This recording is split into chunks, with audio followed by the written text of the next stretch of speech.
So we want to figure out what 1/4 plus 3/5 minus 3/10 is. And I encourage you to pause the video and see if you could figure this out on your own. All right, I'm assuming you've had an attempt. Let's work through this together now.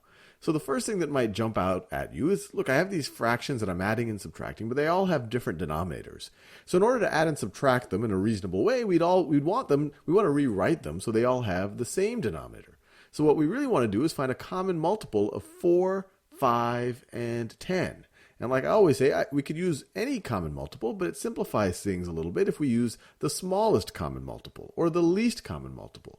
And one way to find the least common multiple is take the largest of these numbers and look at their multiples and keep increasing the multiples until you find one that's divisible by the other two. So for example, I could start at 10. 10 is divisible by 5, but it's not divisible by 4. So then we can go to 20. 20 is divisible by both 5 and 4. So the least common multiple of 4, 5, and 10 is 20. So let's rewrite all of these fractions as something over 20. So let's start with 1/4. 1/4 is what over 20? Well, to go from 4 to 20, you have to multiply by 5. So you have to do that. You have to do the same thing to the numerator. You have to multiply it by 5. 1 times 5 is 5. 1 over 4 is the same thing as 5 over 20. 4 is 4 times 1. 20 is 4 times 5. Then we want to think about, well, what happens to 3/5 if I write it as something over 20? Well, to go in the denominator from 5 to 20, you have to multiply by 4. So you have to multiply the numerator by 4 as well. So 3 times 4 is going to be equal to 12. And then we're going to subtract 3/10. But how do we write that as something over 20? Well, to go from 10 to 20, you multiply the denominator by 2. So if we want to have the same fraction, we need to multiply the numerator by 2 as well. So 3 times 2 is 6. So what is this going to be equal to? Well, now I have 5/20 plus 12/20 minus 6/20. So what is this going to be? Well, there's a bunch of ways you could think about it.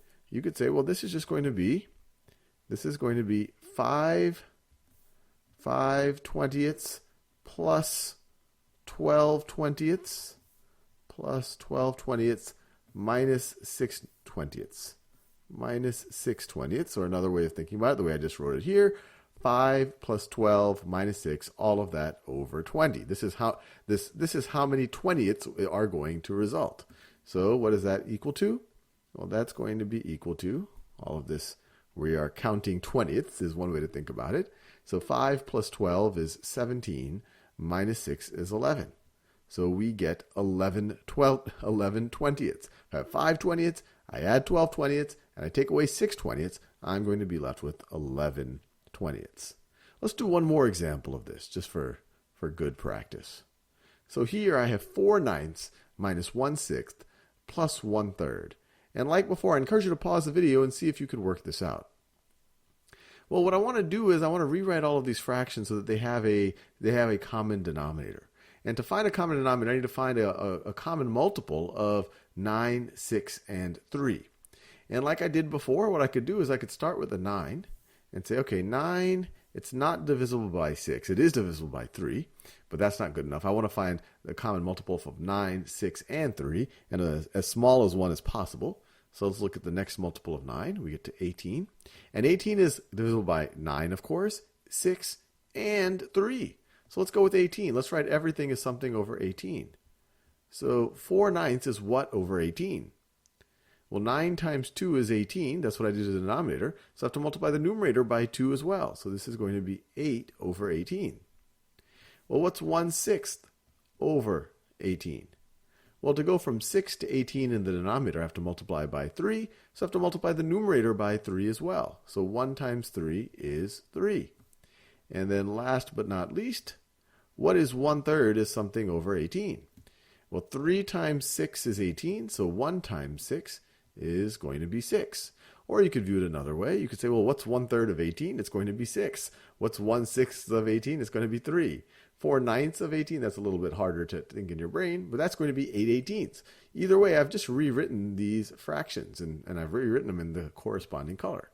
So this up here is the exact same thing as 8/18 minus 3/18 plus 6/18. So what is this going to be equal to? Well, it's going to be a certain number of 18ths.